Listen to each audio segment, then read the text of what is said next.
ಸಂವಿಧಾನ ಕರಡು ಸಮಿತಿಯಲ್ಲಿದ್ದ ಏಕೈಕ ಮುಸ್ಲಿಂ ಸದಸ್ಯ ಸರ್ ಸೈಯದ್ ಮೊಹಮ್ಮದ್ ಸಾದುಲ್ಲಾ. ಸರ್ ಸೈಯದ್ ಮೊಹಮ್ಮದ್ ಸಾದುಲ್ಲಾ ಸ್ವತಂತ್ರ ಭಾರತವನ್ನು ರೂಪಿಸುವಲ್ಲಿ ಅಪಾರ ಕೊಡುಗೆ ನೀಡಿದ್ದರೂ ಇತಿಹಾಸದ ಪುಟಗಳಲ್ಲಿ ಅಷ್ಟಾಗಿ ಗುರುತಿಸಲ್ಪಡದ ಭಾರತೀಯ ಮುಸ್ಲಿಂ ನಾಯಕರಲ್ಲಿ ಒಬ್ಬರು. ಡಾಕ್ಟರ್ ಬಾಬಾ ಸಾಹೇಬ್ ಭೀಮ್ರಾವ್ ಅಂಬೇಡ್ಕರ್ ಅವರ ನೇತೃತ್ವದ ಭಾರತೀಯ ಸಂವಿಧಾನದ ಕರಡು ಸಮಿತಿಯಲ್ಲಿದ್ದ ಏಕೈಕ ಮುಸ್ಲಿಂ ಸದಸ್ಯ ಇವರಾಗಿದ್ದರು. ಯಾರು ಈ ಸರ್ ಸೈಯದ್ ಮೊಹಮ್ಮದ್ ಸಾದುಲ್ಲಾ? ಅಸ್ಸಾಂನ ಧೀಮಂತ ನಾಯಕರಾಗಿದ್ದ ಸಾದುಲ್ಲಾ ಭಾರತದ ಸ್ವಾತಂತ್ರ್ಯ ಪೂರ್ವದ ರಾಜಕೀಯ ಇತಿಹಾಸದಲ್ಲಿ ಮತ್ತು ಸಂವಿಧಾನ ರಚನೆಯ ಪ್ರಕ್ರಿಯೆಯಲ್ಲಿ ಪ್ರಮುಖವಾಗಿ ಕೇಳಿಬರುವ ಹೆಸರು. ಬ್ರಿಟಿಷ್ ಭಾರತದಲ್ಲಿ ಅಸ್ಸಾಂ ಪ್ರಾಂತ್ಯದ ಮೊದಲ ಪ್ರಧಾನಮಂತ್ರಿಯಾಗಿದ್ದ ಇವರು ಆಧುನಿಕ ಅಸ್ಸಾಂನ ನಿರ್ಮಾಣಕ್ಕೆ ಬುನಾದಿ ಹಾಕಿದವರು.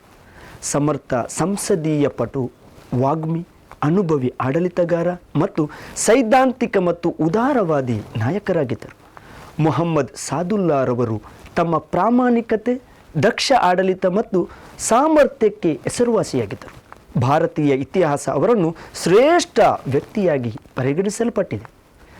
ಸೈಯದ್ ಮೊಹಮ್ಮದ್ ಸಾದುಲ್ಲಾ ಅವರು ಮೇ 21, 1985 ಗುವಾಹಟಿಯ ಸಾಂಪ್ರದಾಯಿಕ ಅಸ್ಸಾಮಿ ಮುಸ್ಲಿಂ ಕುಟುಂಬದಲ್ಲಿ ಜನಿಸಿದರು. ಗುವಾಹಟಿಯ ಕಾಟನ್ ಕಾಲೇಜ್ ಮತ್ತು ಕೋಲ್ಕತ್ತಾದ ಪ್ರೆಸಿಡೆನ್ಸಿ ಕಾಲೇಜಿನಲ್ಲಿ ಉನ್ನತ ಶಿಕ್ಷಣ ಮುಗಿಸಿದ ನಂತರ 1910 ಲಕ್ಟಕಿಯಾದಲ್ಲಿ ಪ್ರಾಕ್ಟೀಸ್ ಆರಂಭಿಸಿದರು. ಬಳಿಕ ಗುವಾಹಟಿಯಲ್ಲಿ MA BL ವಕೀಲರಾಗಿ ತಮ್ಮ ವೃತ್ತಿಜೀವನ ಆರಂಭಿಸಿದರು. ಅದೇ ಸಮಯದಲ್ಲಿ ಕಚಾರಿಯತ್ನ ಸೈಯದ್ ಮೊಹಮ್ಮದ್ ಸಾಲಿಹ್ ಅವರ ಹಿರಿಯ ಮಗಳನ್ನು ವಿವಾಹವಾದರು. ಕೇವಲ 1 ದಶಕದಲ್ಲಿ ಅಸ್ಸಾಂನ ಅತ್ಯಂತ ಪ್ರಸಿದ್ಧ ವಕೀಲರಾಗಿ ಬೆಳೆದ ಸಾದುಲ್ಲಾರವರು ಪ್ರಾರಂಭದಲ್ಲಿ ಅಸ್ಸಾಂ ರಾಜಕೀಯದಿಂದ ನಿರಾಶೆಗೊಂಡ ಸಾದುಲ್ಲಾ ಅನಾರೋಗ್ಯ ತಂದೆಯ ಅನುಮತಿಯ ಮೇರೆಗೆ 1922 ಕಲ್ಕತ್ತಾಗೆ ಸ್ಥಳಾಂತರಗೊಂಡರು. ಕಲ್ಕತ್ತಾವನ್ನು ಕರ್ಮಭೂಮಿಯಾಗಿ ಆಯ್ಕೆ ಮಾಡಿದರು. ಕಲ್ಕತ್ತಾ ಹೈಕೋರ್ಟ್ನಲ್ಲಿ ವಕೀಲ ವೃತ್ತಿ ಕೈಗೊಂಡು ಮತ್ತಷ್ಟು ಪ್ರಸಿದ್ಧಿ ಪಡೆದರು. ಸಮಕಾಲೀನರಾದ ಫಜ್ಲುಲ್ ಹಕ್, ನವಾಬ್ ಅತಾವುರ್ ರಹಮಾನ್ ಮತ್ತು ಬ್ಯಾರಿಸ್ಟರ್ ಹುದಾ ಬಕ್ಷಿರವರಿಗೆ ಸಮಾನರಾಗಿ ಬೆಳೆದರು. ಅಸ್ಸಾಂ ಚೀಫ್ ಕಮಿಷನರ್ ಪ್ರಾಂತ್ಯವಾದ ಬಳಿಕ ವಕೀಲರಾಗಿ ತಮ್ಮ ಛಾಪ್ ಮೂಡಿಸಿದ ಸಾದುಲ್ಲಾರವರು ಮಂಡಳಿಯ ಚರ್ಚೆಗಳಲ್ಲಿ ಉತ್ಸಾಹದಿಂದ ಭಾಗವಹಿಸುತ್ತಿದ್ದರು ಮತ್ತು ಅಸ್ಸಾಂನ ಜನರ ಹಿತಾಸಕ್ತಿಯ ವಿಷಯಗಳ ಬಗ್ಗೆ ಮುಕ್ತವಾಗಿ ಮಾತನಾಡುತ್ತಿದ್ದರು. 1917 ಹೊತ್ತಿಗೆ ಗುವಾಹಟಿಯ ಪುರಸಭೆಯ ಅಧ್ಯಕ್ಷರಾಗಿ ಮತ್ತು ಶಿಲ್ಲಾಂಗ್ನಲ್ಲಿ ಶಾಸಕಾಂಗ ಮಂಡಳಿಯ ಸದಸ್ಯರಾಗಿ ನಾಮನಿರ್ದೇಶನಗೊಂಡರು. ಸಾದುಲ್ಲಾರವರು ಅಖಿಲ ಭಾರತ ಮುಸ್ಲಿಂ ಲೀಗ್ನೊಂದಿಗೆ ನಿಕಟ ಸಂಪರ್ಕ ಹೊಂದಿದ್ದರು.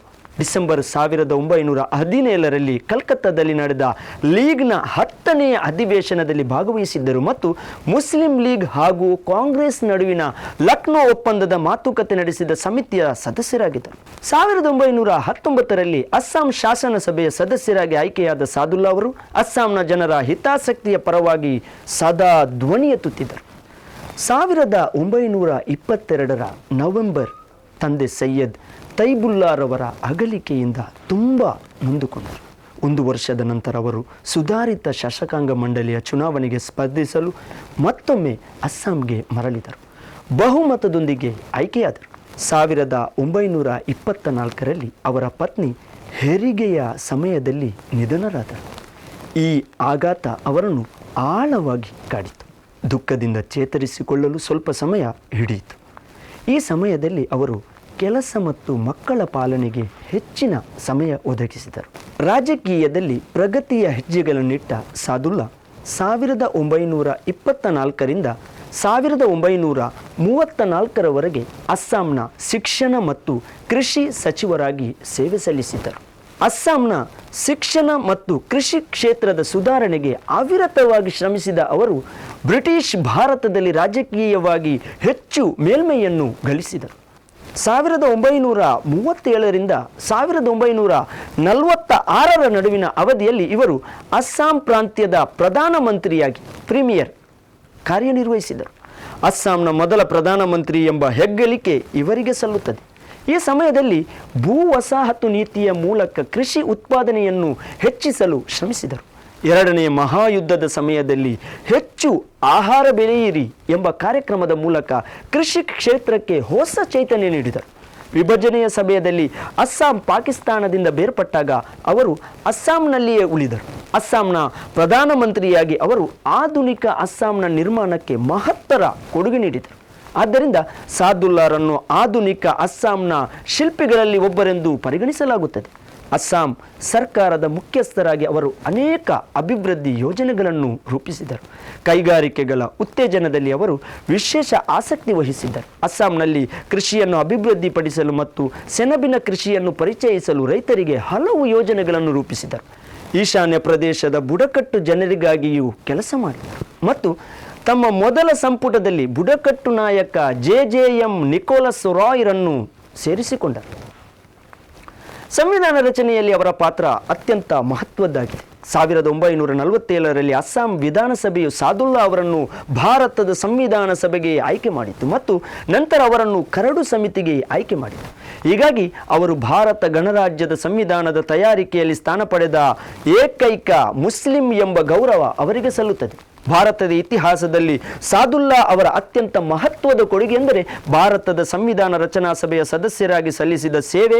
ಡಾಕ್ಟರ್ BR ಅಂಬೇಡ್ಕರ್ ಅವರ ನೇತೃತ್ವದ ಕರಡು ಸಮಿತಿಯ ಡ್ರಾಫ್ಟಿಂಗ್ ಕಮಿಟಿ ಸದಸ್ಯರಾಗಿದ್ದ ಏಕೈಕ ಮುಸ್ಲಿಂ ಪ್ರತಿನಿಧಿ ಇವರಾಗಿದ್ದರು. ಭಾರತದ ಸಂವಿಧಾನಕ್ಕೆ ಅಂತಿಮ ರೂಪ ನೀಡುವಲ್ಲಿ ಇವರು ಸಕ್ರಿಯವಾಗಿ ಪಾಲ್ಗೊಂಡಿದ್ದರು. ಇವರ ಅಮೂಲ್ಯ ಸೇವೆ ಮತ್ತು ಆಡಳಿತಕ್ಕೆ ಅನೇಕ ಬಿರುದುಗಳು ಮತ್ತು ಗೌರವಗಳು ಲಭಿಸಿವೆ. ಇವರ ಶ್ರೇಷ್ಠ ಆಡಳಿತ ಮತ್ತು ಸಾರ್ವಜನಿಕ ಸೇವೆಯನ್ನು ಗುರುತಿಸಿ ಬ್ರಿಟಿಷ್ ಸರ್ಕಾರವು ಇವರಿಗೆ 1928ರಲ್ಲಿ ನೈಟ್ಹುಡ್ ಮತ್ತು 1946ರಲ್ಲಿ Knight Commander of the Order of the Indian Empire ಎಂಬ ಉನ್ನತ ಗೌರವಕ್ಕೆ ಪಾತ್ರರಾದರು. ಸಾದುಲ್ಲಾ ಅವರು ಕೇವಲ ರಾಜಕಾರಣಿಯಷ್ಟೇ ಅಲ್ಲದೆ ಉತ್ತಮ ಕ್ರೀಡಾಪಟುವೂ ಆಗಿದ್ದರು. ಅವರು ಗುವಾಹಟಿಯ ಟೌನ್ ಕ್ಲಬ್ ಪರವಾಗಿ ಫುಟ್ಬಾಲ್ ಮತ್ತು ಕ್ರಿಕೆಟ್ ಆಡುತ್ತಿದ್ದರು. ಹಾಗೆಯೇ ಲಾನ್ ಟೆನ್ನಿಸ್ ಆಟದಲ್ಲೂ ಆಸಕ್ತಿ ಹೊಂದಿದ್ದರು. 1951ರ ಪ್ರಾರಂಭದಲ್ಲಿ ಅವರು ತೀವ್ರ ಅಸ್ವಸ್ಥಕ್ಕೊಳಗಾದರು. ಆ ಬಳಿಕ ಸಾರ್ವಜನಿಕ ಚಟುವಟಿಕೆಗಳಿಂದ ಹಿಂದೆ ಸರಿದರು. ಶಿಲ್ಲಾಂಗ್ನಲ್ಲಿ ಚಳಿಗಾಲ ಸಮೀಪಿಸುತ್ತಿದ್ದಂತೆ ಅವರ ಆರೋಗ್ಯ ಮತ್ತಷ್ಟು ಹದಗೆಟ್ಟಿತು ಮತ್ತು ತೀವ್ರ ಶೀತ ಹವಾಮಾನದಿಂದ ತಪ್ಪಿಸಿಕೊಳ್ಳಲು ಅವರು ಬಯಲು ಪ್ರದೇಶಕ್ಕೆ ಹೋದರು. ಆರೋಗ್ಯದಲ್ಲಿ ಸುಧಾರಣೆ ಕಾಣಲಿಲ್ಲ. ಜನವರಿ 8, 1955ರಂದು ತಮ್ಮ ಜನ್ಮಸ್ಥಳವಾದ ಗುವಾಹಟಿಯಲ್ಲಿ ನಿಧನರಾದರು.